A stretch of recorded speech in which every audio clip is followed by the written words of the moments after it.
भारत के ग्रेट निकोबार द्वीप पर इस वक्त कुछ ऐसा हो रहा है जिसने बीजिंग से लेकर शंघाई तक हड़कंप मचा दिया है। चीन की रातों की नींद उड़ी हुई है और उसकी घबराहट का लेवल इतना बढ़ गया है कि उसने बंगाल की खाड़ी में अपना सबसे शातिर जासूसी जहाज उतार दिया है। क्या भारत का ये ग्रेट निकोबार प्रोजेक्ट वाकई चीन की कमर तोड़ने वाला आखिरी दांव है? क्या हिंद महासागर में भारत ने वो बिसात बिछा दी है जहां चीन का फंसना तय है?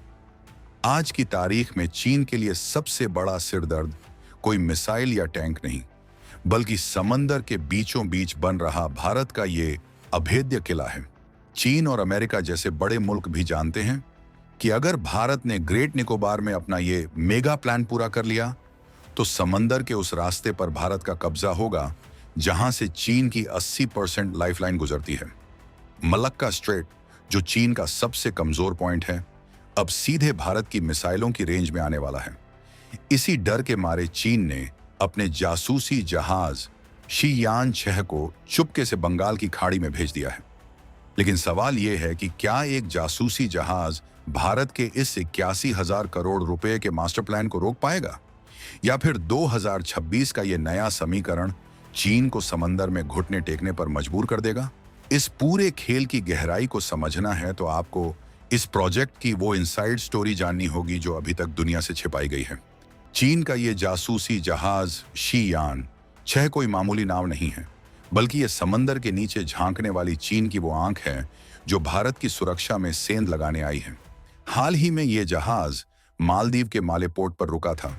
वहां से इसने डीजल, खाना और जरूरी सामान भरा और फिर सीधा रुख किया बंगाल की खाड़ी की तरफ।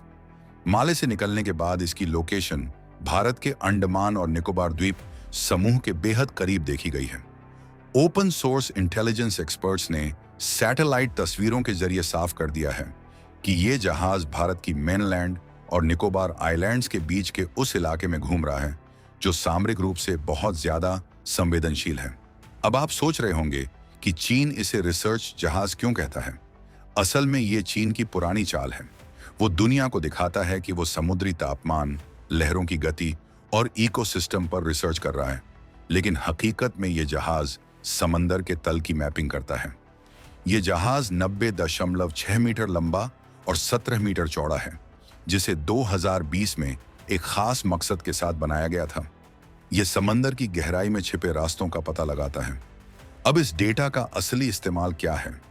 ये डेटा चीन की उन न्यूक्लियर पनडुब्बियों यानी सबमरीन के काम आता है जो समंदर की गहराई में छिपकर चलती हैं। अगर चीन को पता चल जाए कि बंगाल की खाड़ी में कहाँ गहराई ज्यादा है और कहाँ समुद्री पहाड़ हैं, तो वो अपनी पनडुब्बियों को बिना पकड़े गए भारत के करीब ला सकता है। चीन की इस हरकत के पीछे की सबसे बड़ी वजह है भारत का ग्रेट निकोबार प्रोजेक्ट। भारत इस प्रोजेक्ट पर करीब 75,000 से 81,000 करोड़ रुपए खर्च कर रहा है।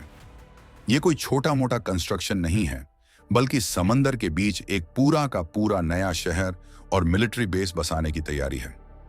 इस प्रोजेक्ट में 4 मुख्य चीजें हैं: एक विशाल इंटरनेशनल कंटेनर ट्रांसशिपमेंट टर्मिनल, एक ग्रीनफील्ड इंटरनेशनल एयरपोर्ट, एक आधुनिक टाउनशिप और एक पावर प्लांट। ये सब मिलकर ग्रेट निकोबार को दुनिया का सबसे बड़ा समुद्री हब बनाने जा रहे हैं। अब समझिए कि चीन इससे क्यों डर रहा है। ग्रेट निकोबार की लोकेशन ऐसी है कि ये मलक्का स्ट्रेट के बिल्कुल मुहाने पर बैठा है। मलक्का स्ट्रेट वो पतला सा समुद्री रास्ता है जो हिंद महासागर को प्रशांत महासागर से जोड़ता है। चीन अपना ज्यादातर कच्चा तेल और एक्सपोर्ट का सामान इसी रास्ते से मंगाता है और भेजता है। इसे चीन का मलक्का डिलेमा यानी मलक्का का संकट कहा जाता है। अगर युद्ध की स्थिति बनी तो भारत ग्रेट निकोबार से इस रास्ते को पूरी तरह ब्लॉक कर सकता है। जैसे ईरान ने स्ट्रेट ऑफ हॉर्मुज में दुनिया की सप्लाई लाइन पर लगाम कसी हुई है, वैसे ही भारत मलक्का में चीन की सांसें रोक सकता है। भारत का यह प्रोजेक्ट चीन की इसी कमजोरी पर सीधा प्रहार है। जब शीयान 6 जैसा जहाज इस इलाके में आता है तो वो सिर्फ पानी नहीं नापता, बल्कि वो भारत की मिलिट्री मूवमेंट को भी ट्रैक करता है। ग्रेट निकोबार में भारत जो नया एयरपोर्ट बना रहा है वो सिर्फ पैसेंजर प्लेन के लिए नहीं होगा। वहां से भारत के सबसे आधुनिक फाइटर जेट्स जैसे सुखोई और राफेल ऑपरेट कर सकेंगे। इसके अलावा वहां बनने वाला ट्रांसशिपमेंट टर्मिनल इतना बड़ा होगा कि दुनिया के सबसे विशाल जहाज वहां रुक सकेंगे। आज की तारीख में भारत के पास ऐसा कोई पोर्ट नहीं है जो कोलंबो या सिंगापुर को टक्कर दे सके, लेकिन ग्रेट निकोबार बनने के बाद भारत पूरे रीजन का बॉस बन जाएगा। बंगाल की खाड़ी भारत के लिए सिर्फ समंदर का एक हिस्सा नहीं है, ये भारत का पूर्वी सुरक्षा कवच है। हमारी एक्ट ईस्ट पॉलिसी का पूरा दारोमदार इसी इलाके पर टिका है। यहीं से भारत म्यांमार, थाईलैंड, इंडोनेशिया और वियतनाम जैसे देशों से सीधे जुड़ता है। अगर चीन इस इलाके में अपनी जासूसी बढ़ाता है तो वो न केवल भारत के प्रोजेक्ट्स की जानकारी चुरा सकता है, बल्कि वो हमारे समुद्री केबल्स और अंडर वाटर रिसोर्सेज को भी नुकसान पहुंचा सकता है। बंगाल की खाड़ी में तेल और नेचुरल गैस के बड़े भंडार हैं जो भारत की एनर्जी सिक्योरिटी यानी ऊर्जा सुरक्षा के लिए बहुत जरूरी हैं। चीन का ये जासूसी जहाज मालदीव के रास्ते आया है, ये बात भी गौर करने वाली है। पिछले कुछ समय में मालदीव की राजनीति में जो बदलाव आए हैं उसका फायदा उठाकर चीन वहां अपनी पकड़ से मजबूत कर रहा है। मालदीव में रुककर सप्लाई लेना और फिर भारत के अंडमान के पास जासूसी करना, यह साफ दिखाता है कि चीन भारत को चारों तरफ से घेरने की स्ट्रिंग ऑफ पर्ल्स रणनीति पर अभी भी काम कर रहा है। लेकिन भारत ने अब नेकलेस ऑफ डायमंड्स की रणनीति अपना ली है, जिसका सबसे चमकदार हीरा ये ग्रेट निकोबार प्रोजेक्ट ही है। ग्रेट निकोबार प्रोजेक्ट के तहत बनने वाला ग्रीनफील्ड एयरपोर्ट साल 2026 तक काफी एडवांस स्टेज में होगा। ये एयरपोर्ट न केवल टूरिज्म को बढ़ावा देगा, बल्कि ये भारत के मिलिट्री लॉजिस्टिक्स के लिए गेम चेंजर साबित होगा। सोचिए, समंदर के बीचों बीच एक ऐसा रनवे जहां से भारतीय वायुसेना के विमान मिनटों में मलक्का स्ट्रेट तक पहुंच सके। चीन इसी बात से थर थर कांप रहा है। उसे पता है कि एक बार यह प्रोजेक्ट पूरी तरह चालू हो गया तो हिंद महासागर में उसकी दादागिरी खत्म हो जाएगी। चीन भी शांत नहीं बैठा है, वो भी अंडमान निकोबार के दूसरी तरफ एक नहर बनाने की योजना पर काम कर रहा है, जिसे क्रा कैनाल कहा जाता है। ये नहर थाईलैंड से होकर गुजरेगी और दक्षिण चीन सागर को सीधे अंडमान सागर से जोड़ देगी। अगर ये नहर बन गई तो चीन को मलक्का स्ट्रेट की जरूरत नहीं पड़ेगी, लेकिन इस नहर को बनाने में अरबों डॉलर और दशकों का समय लगेगा, जबकि भारत का ग्रेट निकोबार प्रोजेक्ट अब हकीकत बनने के बहुत करीब है। इसीलिए चीन ने जल्दबाजी में शीयान 6 को भेजा है ताकि वो भारत की तैयारियों में कोई ना कोई रोड़ा अटका सके या फिर कम से कम डेटा तो चुरा ही ले। इस पूरे विवाद में एक और पहलू है और वो है भारत की नेवल पावर। भारतीय नौसेना ने हाल के वर्षों में अपनी ताकत को कई गुना बढ़ाया है। हमारे आईएनएस विक्रांत और आईएनएस विक्रमादित्य जैसे एयरक्राफ्ट करियर अब हिंद महासागर की सुरक्षा में तैनात हैं। साथ ही भारत ने अंडमान और निकोबार कमांड को एक थिएटर कमांड के रूप में विकसित किया है, जहां थल सेना, वायुसेना और नौसेना तीनों मिलकर काम करती हैं।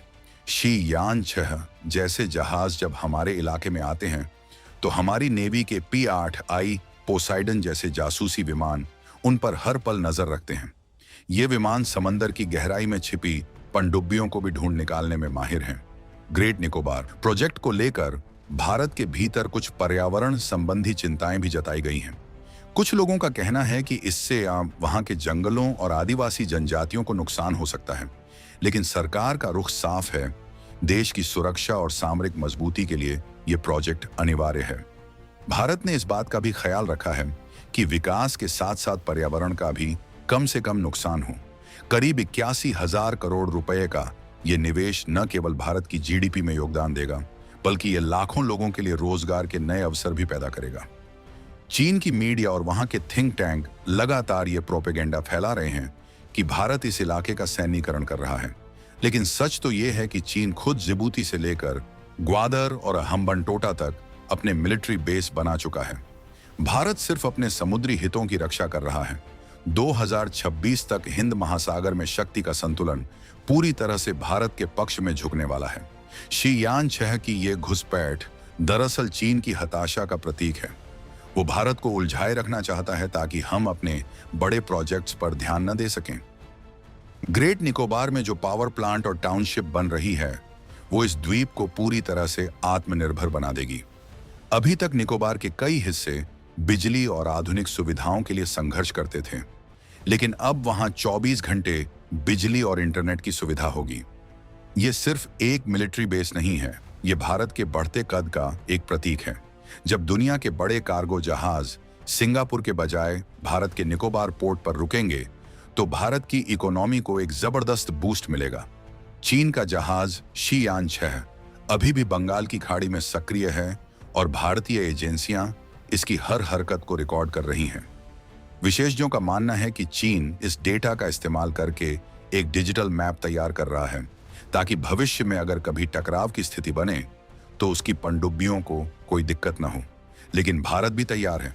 हमने अपनी अंडर वाटर सर्विलांस सिस्टम को इतना मजबूत कर लिया है कि समंदर के नीचे एक छोटी सी हलचल भी हमारे राडार से बच नहीं सकती। अब बात करते हैं उस बड़े खतरे की जिसकी चर्चा इंटरनेशनल मीडिया में हो रही है। क्या चीन इस जासूसी के जरिए भारत के मिसाइल टेस्ट की जानकारी भी जुटा रहा है? आपको याद होगा कि भारत अक्सर अब्दुल कलाम द्वीप से अपनी अग्नि और प्रलय जैसी मिसाइलों का टेस्ट करता है। बंगाल की खाड़ी इन टेस्ट्स के लिए मुख्य जोन है। चीन के जहाजों का इस इलाके में होना हमारी मिसाइल टेक्नोलॉजी की सिग्नेचर चोरी करने की कोशिश भी हो सकती है। वो जानना चाहते हैं कि हमारी मिसाइलें किस फ्रीक्वेंसी पर काम करती हैं और उनका पाथ क्या होता है। लेकिन 2026 का भारत अब रक्षात्मक नहीं बल्कि आक्रामक रुख अपनाता है। हमने साफ कर दिया है कि हमारी समुद्री सीमाओं के पास किसी भी तरह की संदिग्ध गतिविधि को बर्दाश्त नहीं किया जाएगा। भारत अब केवल अपनी जमीन नहीं बल्कि अपने समुद्री हितों को बचाने के लिए भी पूरी तरह सक्षम है।